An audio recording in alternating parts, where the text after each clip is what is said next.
భవిష్యత్తుకు ఒక బంగారు భవిష్యత్తు. ఏదైతే మనం ఈరోజు స్వచ్ఛతమైనటువంటి గాలిని, అదేవిధంగా వాతావరణాన్ని, ప్రతి ఒక్కదానిని, రిసోర్సెస్ని, వనరులను మనం సద్వినియోగపరుచుకుంటూ ఉన్నామో, రేపటి భవిష్యత్తుకు కూడా వాటిని అందించాలి అనే దృక్పథంతో మనం ఈ కార్యక్రమంలో పాల్గొనే విధంగా ఈ కార్యక్రమాన్ని రూపొందించడం జరిగింది.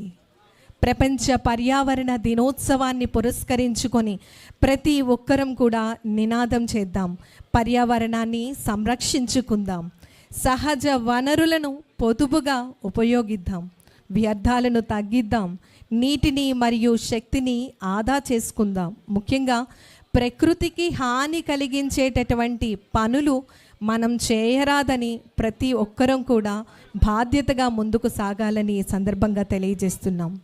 ప్రతి ఒక్కరూ కూడా మొక్కలను నాటి మరి వాటిని సంరక్షించే బాధ్యతను స్వీకరించాలి. మన పరిసర ప్రాంతాలను ఎల్లప్పుడూ కూడా పరిశుభ్రంగా ఉంచుకునే విధంగా పర్యావరణ అనుకూల అలవాట్లను ప్రతి ఒక్కరూ కూడా అవలంబించే విధంగా, ఇతరులను ప్రోత్సహించే విధంగా కార్యక్రమాలను మనం జరపాలని ఈ సందర్భంగా తెలియజేస్తున్నాం.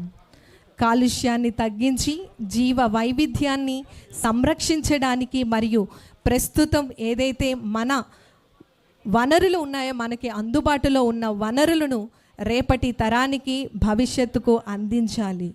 భవిష్యత్తు తరాల కోసం పచ్చని ఆంధ్రప్రదేశ్, ఆరోగ్యవంతమైన ఆంధ్రప్రదేశ్ను అందించాలి. హరితాంధ్రప్రదేశ్ సాధనగా కృషి చేస్తూ ఉన్నాం.